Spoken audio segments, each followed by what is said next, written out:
Gave me goosebumps. So the series stars Javier Bardem as Jose, Chloe Sevigny as Kitty, and as you saw, they reenact an actual family portrait of the Menendez family. Wow. So, Erica, you're shaking head. Who is the monster here? Most people would have said the Menendez brothers, but after this, what would you say? Well, before this, in 2023, Peacock came out with the documentary Menendez and Menudo, Boys Betrayed. And it really conflated, for those of you who don't know, Jose was actually I think the founder, and he actually managed the group Menudo. And if you don't know about Menudo, these were boys of a certain age, of a singing group and performance artists, and they continue to change out children as they age to a certain age. So they always stayed below like 16 or something like that. A lot of these former members have come forward and stated that they were also abused not only by Jose Menendez, but also it was a ring where he was essentially sex trafficking them to other men. The documentary in 2023 kind of explores what was happening during that time when it comes to the legal system and our cultural pop culture climate, because that was shortly after O.J. Simpson. It left a really big stain on the LADA, and there was a lot of pressure for them to get this one right, so to speak. So all of the allegations about the abuse were never introduced into the second trial, and therefore they received the sentence that they received, which in my opinion they should have gone to prison, but maybe not for the extent of what they were actually convicted for. And Erica, kind of what you're saying, the fact that there needed to be a second trial, I believe the first jury was hung, so that means that there was some believability as to what they were saying until they made it impossible to introduce the fact that there had been a history of this. So it shows you that even back then, there were at least a few people in that jury that was like, something wrong is happening here. So should they get a new trial in your opinion?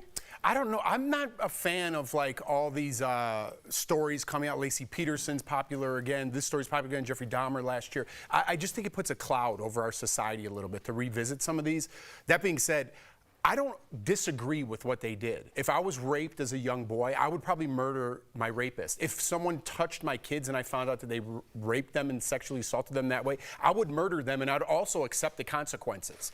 I don't think the answer is murdering your parents. I think there's another way. Again, I'm on the side of an eye for an eye, so I understand what they did. But I don't know if there's an excuse. Like Gypsy Rose, now she's a celebrity for killing her mom. I understand that, and I agree with what she said. But society has rules and laws, and until we change them, we shouldn't bend them and put these guys back in the spotlight. They both are married. They're both married twice. You shot your parents in the face. There needs to be consequences. I understand maybe not as harsh like Erica's saying, but there are rules in society that you can't take the law into your own hands, and murdering your parents is one of them. Jeff, so no, I don't think it should be. Would you say that they've served their time?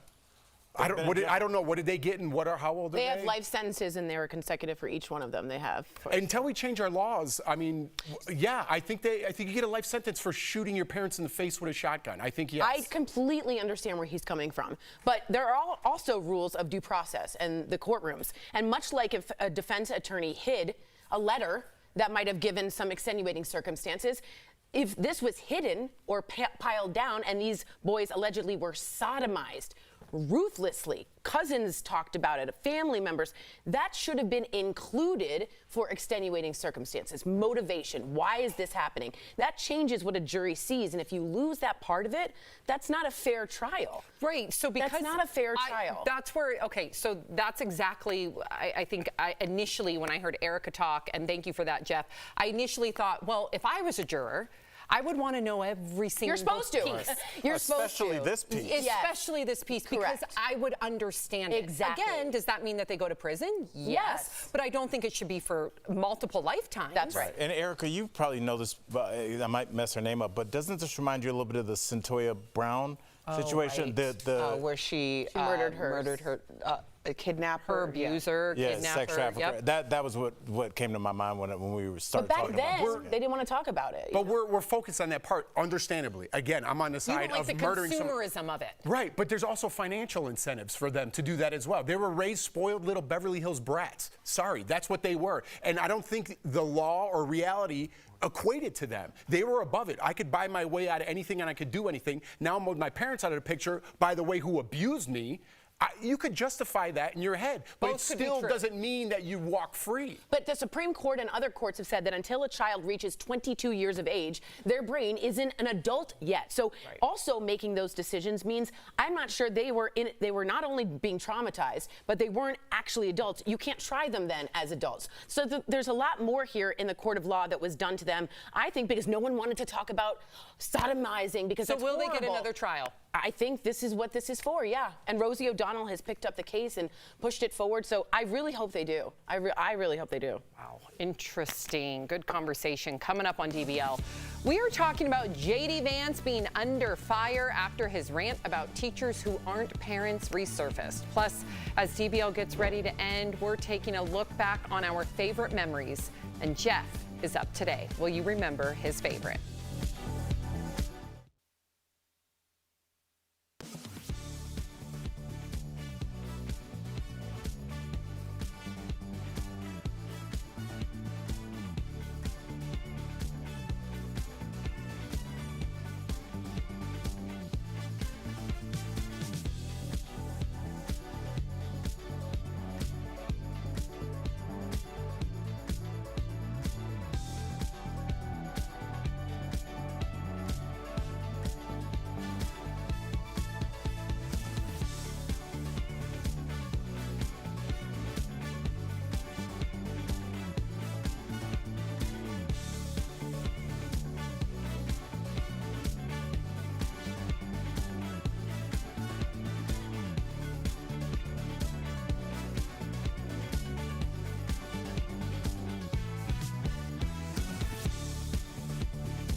Welcome back to DBL. J.D. Vance is once again taking a swipe at childless people out there. In a resurfaced audio recording of 2021 that was posted on the Kamala Harris headquarters account on X, J.D. bashed the head of the teachers union for not having kids of her own. Listen.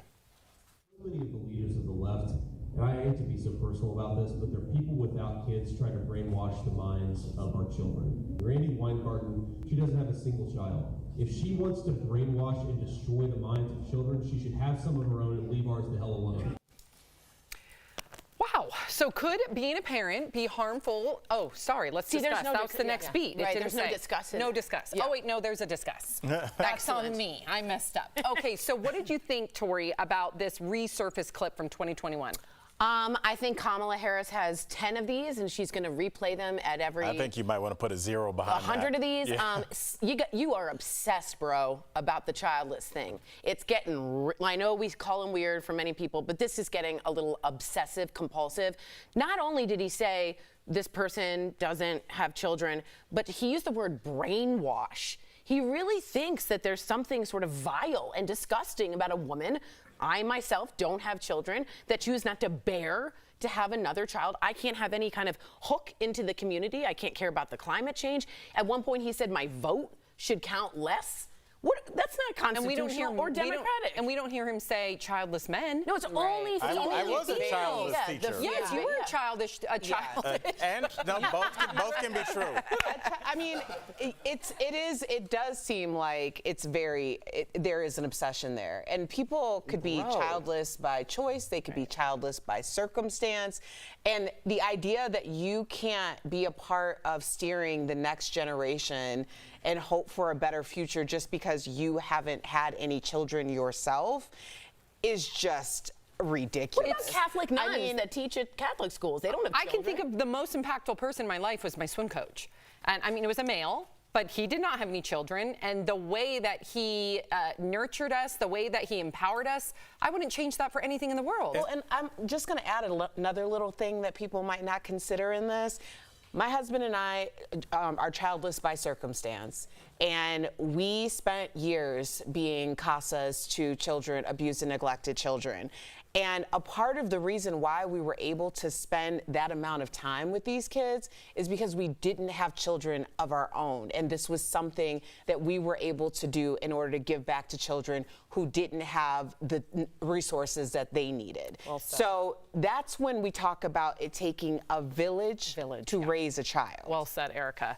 Okay, so let's talk about this. Could being a parent be harmful to your mental health on the flip side? The Surgeon General issued a warning today saying that parents are under dangerous levels of stress. The warning mentioned a study saying nearly half of parents said they were under overwhelming stress most days, compared with just 26% of other adults. What would you say to that, Jeff? You've got a 7-year-old and a 5-year-old. Yeah, I would say I'm on the side of stress. You know, not because the good outweighs the bad. I don't want to make it seem like it's a bad thing, but especially what we're going through now, like looking for a job. I'm not living in someone's apartment at 20 whatever years old, and I could do what, it's fine. I'll sleep on your couch. Right. I have a family now, and I worry about my children more than I worry about myself. And not to conflate what JD is saying about this at all, because I'm not here to stick up for JD at all. But there is something to be said when you have children. And I'm not putting down someone who can't have children or doesn't want to have children. Please don't conflate the two. I'm saying, I use the term BC, just like before Christ. I was before children. I was a different guy. I viewed the world differently. I was more selfish. Now, like I said, I would murder someone for my children and happily go to jail to get justification in my own mind. I'm a sick person, but I would do that. And that's what I'm trying to conflate. Don't conflate the two. I'm just saying you do think differently when you have children. Yeah, and I think just being a parent in this day and age, I think the parents that raised us, obviously we were lucky, we all had great parents, but it was a little bit more laid back in the 80s when I was being raised. Now, if you're a parent, you're getting parent shamed. Oh, the Cobbs got their daughter a brand new this. You haven't saved for college? Oh, how are they acclimating themselves socially? Why aren't they being invited to all the coolest parties? They haven't applied for college yet? Well, Yale's already taking the pressure from parents. Am I doing enough? Am I doing too much? Am I yelling too much at their games? Am I not encouraging them enough? Should this just be fun? And Sam, who am I talking to? No, I agree. I've talked to you personally because you are such a good parent. Thank you. It's right at the ledge. Thank you. I fall off that ledge quite a bit. You do, but I mean, you love your kids. I do. But to Erica's point about the village, we need that village. And unfortunately, there's far and few between Erica Cobbs and Anthony's out there, right, that you can call on, especially if your family aren't here. So I think more and more as we, can get out there and vote and look at legislation that helps give resources back to families out there, because you look at other countries and they do have the support. I think in our country, we are lacking there. And if we can have resources with free childcare and a number of other, even healthcare, right? I mean, without healthcare with your children, it is scary and alarming. Paid leave. So there's a lot that I think we can do to help create that village here in America. All right, coming up on DBL, Jeff is going to share one of his favorite memories from the last 7 years on DBL.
Welcome back. Next Friday, Daily Blast Live will air its last episode. Oh my gosh, just saying that out loud. So this week, we're looking back on some of our favorite moments over the past 7 years. And all week, we are sharing our favorite memories. And today, we are sharing Jeff's. So tell us, Jeff, your favorite memory on the show. Okay, so you cannot put into one clip a favorite memory, right? But this kind of encapsulates everything that we used to do on the show, particularly me and Al with Two Man Crew. Yes. And that's kind of more up my alley and wheelhouse of what I really enjoy and why I got into this business. So here's a little clip, and then we'll talk a little bit more after. The show All in the Family had a spin-off called what? I don't even know what that show is.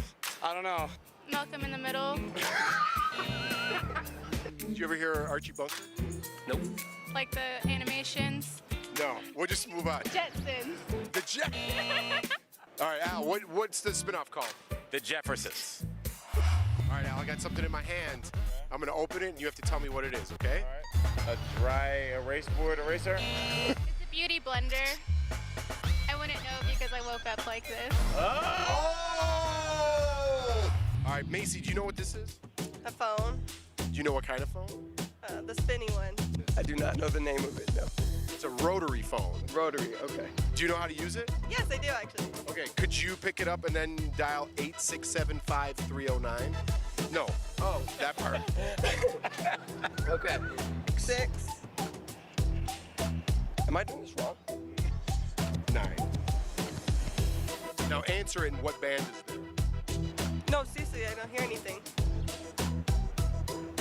Yeah, she's right here. I did that wrong. I definitely did that wrong. No! Macy, right? Yeah. Macy. Hello? It's not plugged in anything. Give it to Al. Yeah, she's Is anybody there?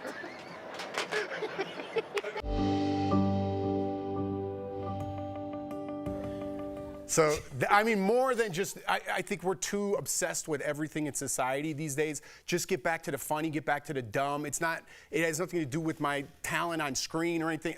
People just want to laugh. And it brought me and Al so close together because we drove all over Denver doing those shoots. We did everything. We bonded, and we had just the behind the scenes stuff was almost more fun than doing the actual shoot itself. And I don't know, that's the part of business I love. It's lacking in my life, and I'll never forget those. Absolutely. I mean, now when I go places in Denver, I'm like, oh, Jeff and I did a shoot. Yes. We did every single thing. It was like a dream come true. And honestly, the memory that, for me, maybe my first Jeff memory was the day that there was a llama here.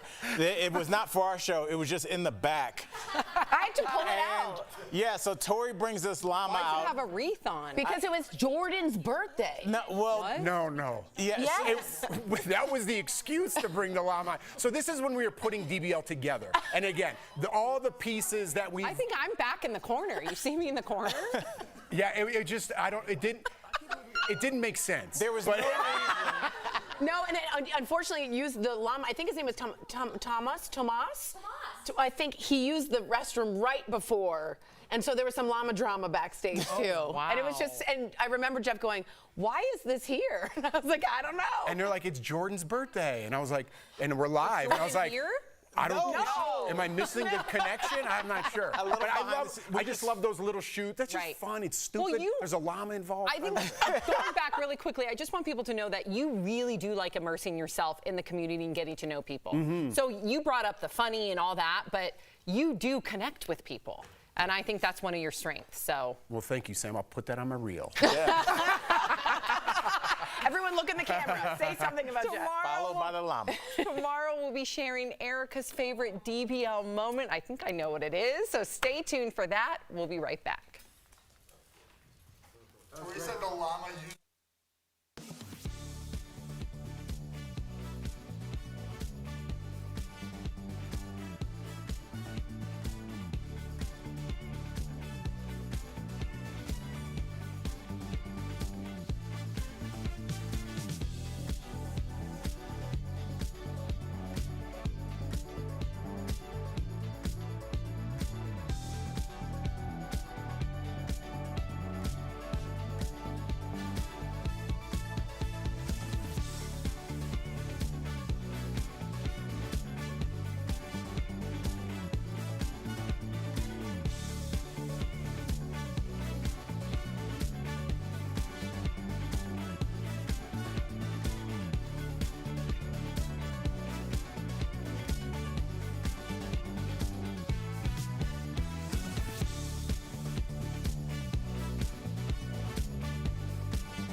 it's me, Fran Drescher. I can't believe the Daily Blast Live is coming to an end.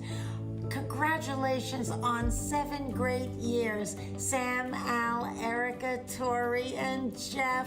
I always loved hearing the topics and also being on the show. We'll miss you so much. Mwah. God. The nanny said our name. I know. The nanny said Tori. My 13-year-old self. I know. Freaking out. This is my name. That was crazy. You guys. Oh my God, the nanny. 7 years ago again, and I said this yesterday, we never would have dreamed of this. Yeah. Wow. Thank you, Fran Drescher. Thank you. Love you. Nanny named Fran. If you're leaving us, you can watch the second Sam half. closed it out pretty well. I know. On Facebook Man, that was Had to or get it in there. dailyblastlive.com. But if you get the second half of the show where you are, here is what's ahead. We are talking with Baywatch star David Chokachi all about the new docuseries that tells the behind the scenes of the show and the wild reason country singer Scotty McCreery had to stop in the middle of his show.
This is Daily Blast Live. We're talking about what you're talking about. Oh my gosh. Get real. No. Nope. Y'all, just stop. This is a sham. It's finally here. Drum roll. Welcome to DBL. Another singer stopped their concert to call out an audience member. This time, it happened in our backyard at the Colorado State Fair. The singer on stage was Scotty McCreery. Take a look. Hey, right here. That's a lady you just hit, sir. Absolutely not. Who just hit the lady? Get police, security. She okay? Get the heck out of here. On God's green earth, at a Scotty McCreery show? What are you doing? Wow. You might remember Scotty from American Idol. He won back in 2011. He continued the concert after the man was escorted away by security. It is unclear if the man was charged with anything, and Scotty has declined to comment on the incidents. Good for him. Good for him. I completely agree. That's called being an upstander. I completely agree. And it's when you see something, say something. What? I don't know if that's what it's called. Yes, it is. There's a bystander effect. where you literally look the other way.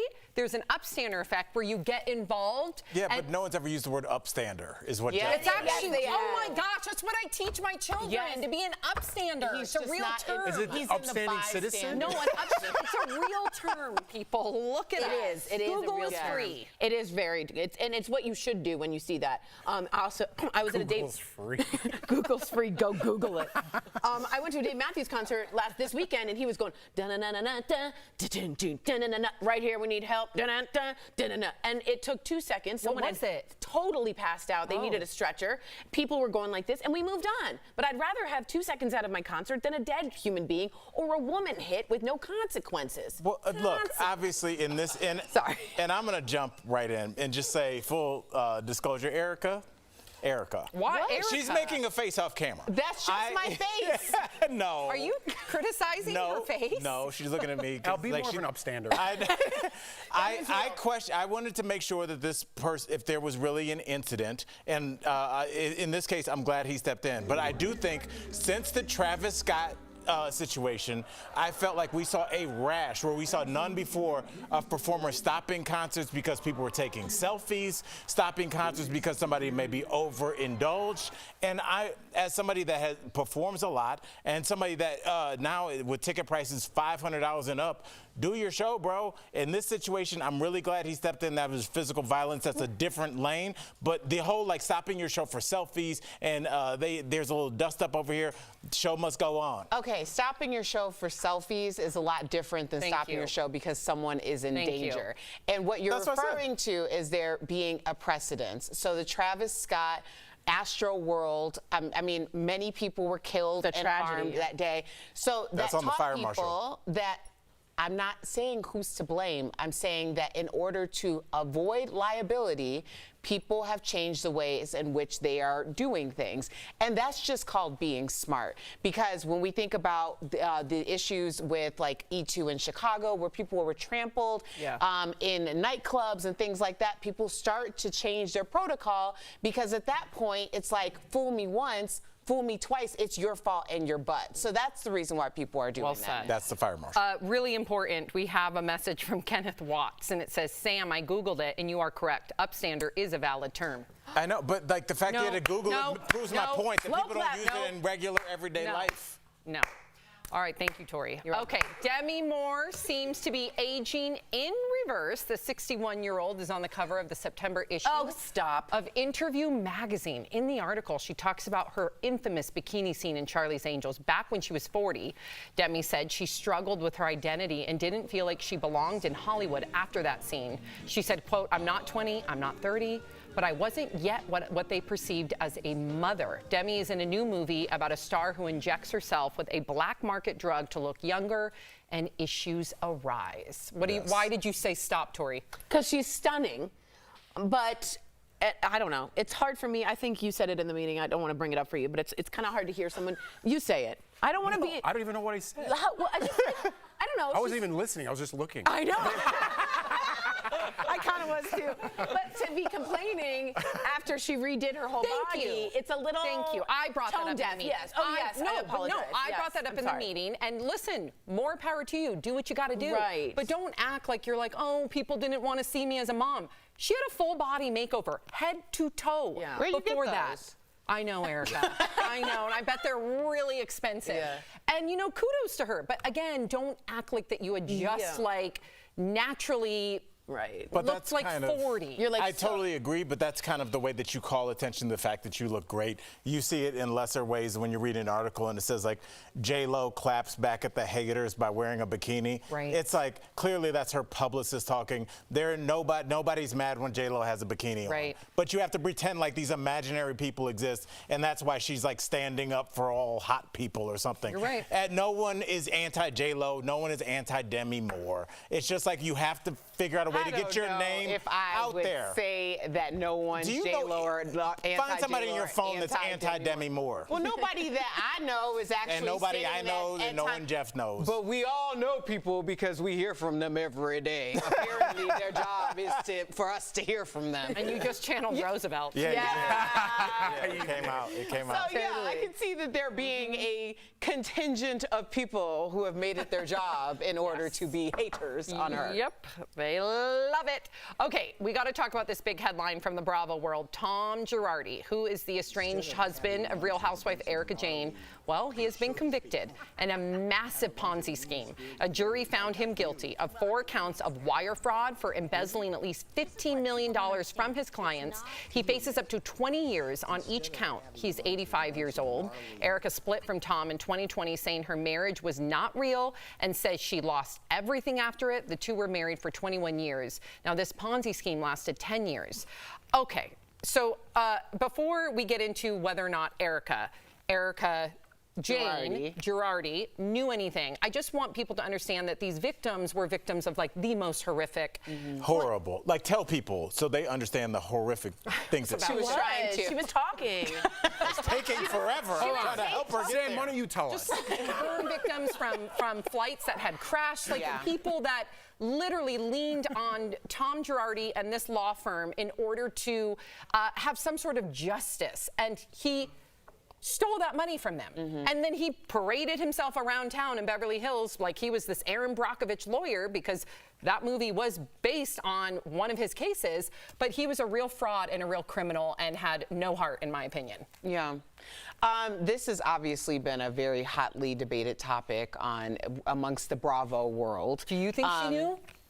I think that people are often willfully ignorant of things that benefit them, and you're speaking about someone who benefited from a lifestyle of extreme privilege, and she was able to fly around in private jets, and money was no object. And then when it all came crashing down, it's like it's very difficult to look at someone as the victim when ultimately you were the victor for 20 plus years. So, I mean, she has her own litigation and things that have come up on separate, but I do think that you have to take some responsibility when you've benefited. It's like that meme of the woman who's married to the billionaire, and she's like, I'm not seeing anything when you sleep. You're like, clearly, when there's something going. It's called plausible deniability. She knew just enough to not know enough to be charged. Can I ask you a question as somebody that doesn't understand this? But would she have a defense in saying, well, he was already wealthy when I married him, so like how would I notice it? Yeah. He always had money. And his reputation in LA. There was a movie made about him, basically. Yes, so I mean, maybe she was willfully ignorant. I agree with you, but I do think there's a chance that he knew Erica Jane was with him. I mean, there could have been true love there. Stop it. But thank you. So I do think that he was probably very careful to not let her find out. Well, I will say this because we're running out of time. There is an excellent podcast called The Bravo Docket. They do a deep dive into all of the actual legal filings. I'm on that. So you're not at all. So I would suggest if you want to know more about this case, they do a really great job of breaking it down. Got it. Thank you. Coming up on DBL, a 4-year-old visitor at a museum gets into a bit of trouble after breaking, oh my gosh, a very old artifact. That looks like how they found it. Woo. And Baywatch star David Chokachi will be here live. There he is. We cannot wait to talk with him next.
Welcome back. It was the biggest TV show in the world, and now Baywatch is resurfacing with a 4-part docuseries that dives into the things we didn't see.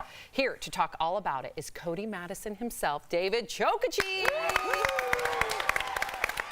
How you guys doing? Good to see ya. Welcome back. Welcome back. All right, hi, David. So Baywatch was a pop culture phenomenon, and everyone knows the iconic The Beach Run. Not quite like that. It was like that. So what do you think? That was pretty good. Oh, thank you, David Chokachi. So, wow. What do you think made the show so magnetic? I watched all the time. I have a guess. Why was this? Can you say it one more time? Yes. What do you think made the show so special?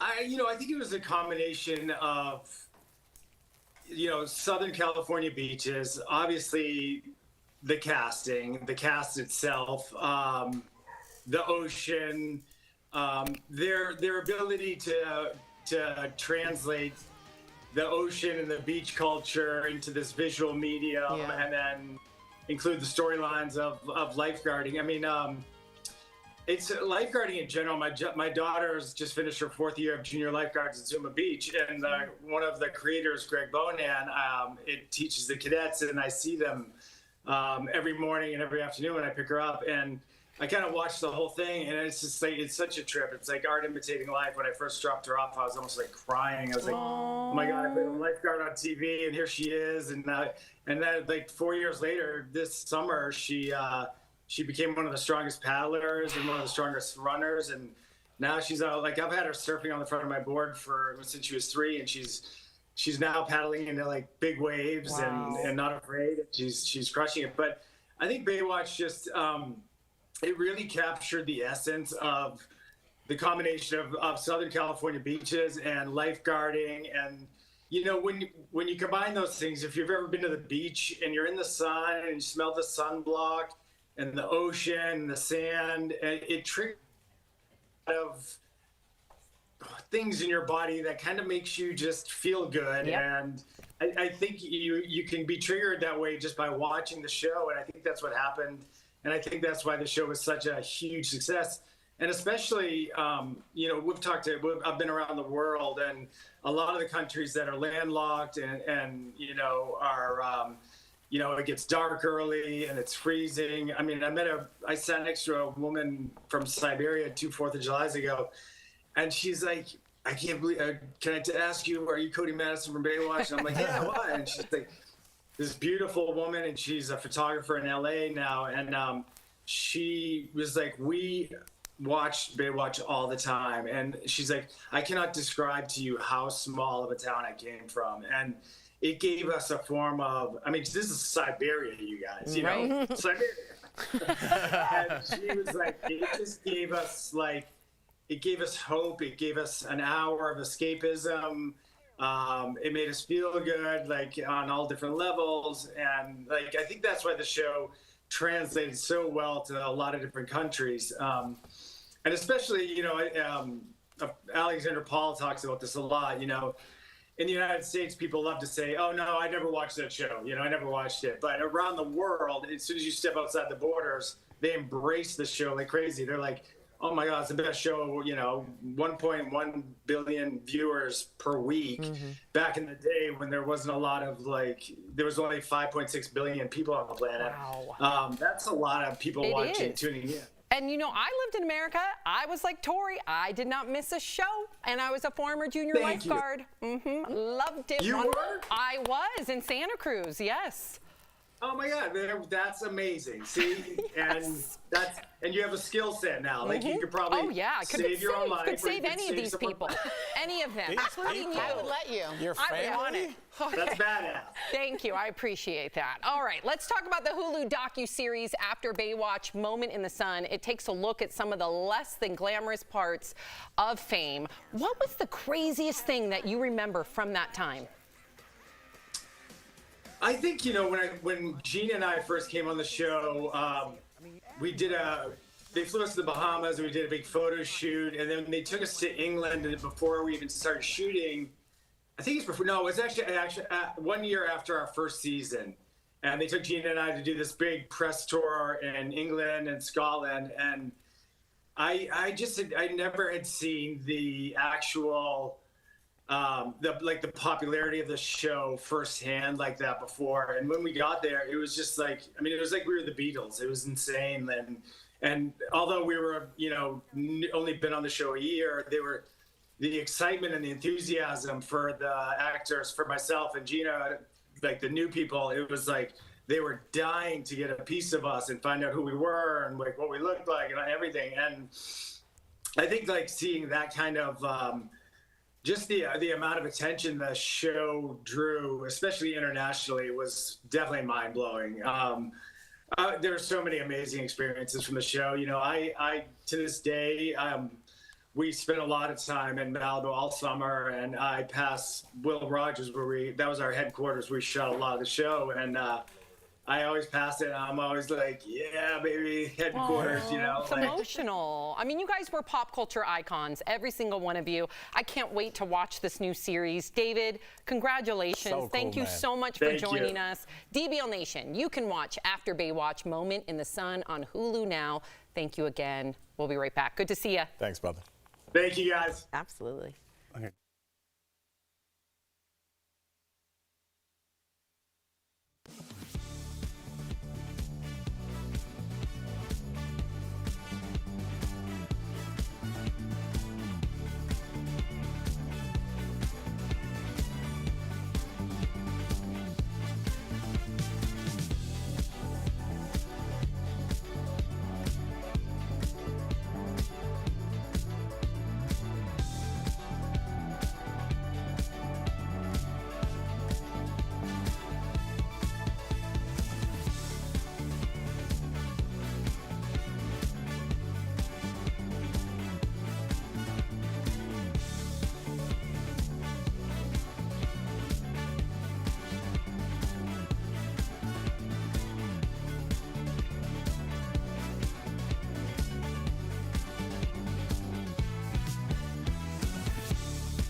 Welcome back. What does the bathroom of the future look like? Well, experts are weighing in. They say by 2034, your sink will advise you to apply sunscreen. And get this, as you step into the shower, it will glow infrared light, just like your sauna, to soothe inflammation. What was I wanted to go finish. So what do you think? Do we really need all these fancy gadgets? Absolutely. You already have one. I was going to write it down. I'm like, oh my God, now's the part. Sam's going to mention my sauna. You love that video of me and my sauna. You have a disco room in your sauna. No, I just put it together for you guys, and I was showing you the lights I was going off. I wasn't using it.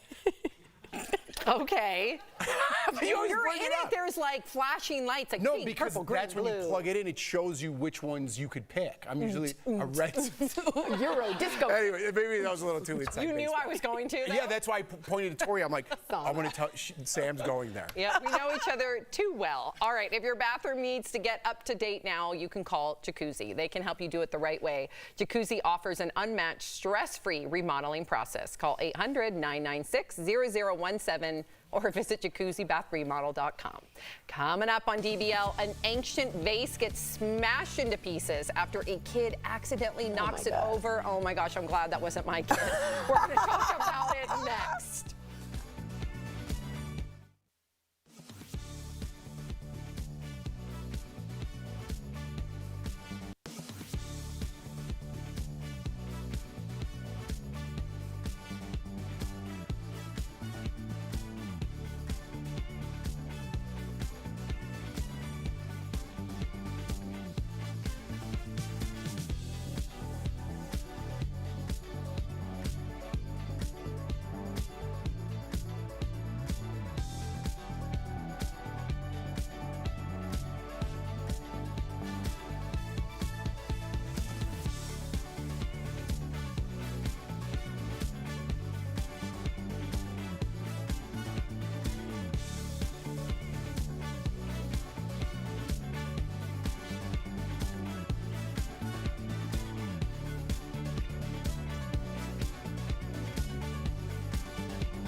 You guys have really given a gift to the world. It has been a blessing to see your authenticity, your kindness with each other, the way you handle very hard topics. So I cannot wait to see what happens in your futures. You're going to continue being a blessing to others, and thank you for everything you've done. Okay, bye. Oh my God. What a cutie. Buster Bluth. He has been so genuine and nice over the years. I really think he's like my friend. Like if I went up, I say that about some other people, but if I went up to Tony, I think he would remember me, and I can't say that about a lot of the Tony Hale. Tony Hale took the time to do that, and he was moved every time he was here. I know. He really said he really felt strongly about our show. Because he would watch a lot of, our viewers might not know this, but a lot of our guests will have to watch like for 15 minutes. They have to watch. They have to because they have to be patched in with Sharon. And they end up falling for us. It's called Stockholm Syndrome. Before we go, a 4-year-old, not Jeff's kid, not my kid, is being blamed for smashing a vase that is more than 3,000 years old. This is the vase before the incident. It was on display with others at a museum in Israel. The boy apparently wanted to see what was inside and tipped it to see. Well, the vase was on a display without a glass case. Ooh, what would you do? What would you do if that was Leighton? My first question was his name Leighton? That was my first question. My youngest son would totally do something like this. How would they put it in a glass case? I don't know. Yeah, that's on them. No. Because that would be my argument, because my kid's going to do this in the future. Yeah. You're getting it ready now. That is priceless. How much do you think the value is? It's from the Bronze Age. What do you think? Like a billion? Oh, the Bronze Age. Millions? Everyone knows what era that is. She didn't either. That's why she In the millions. See you every day. Bye, guys. in the millions. Thank you.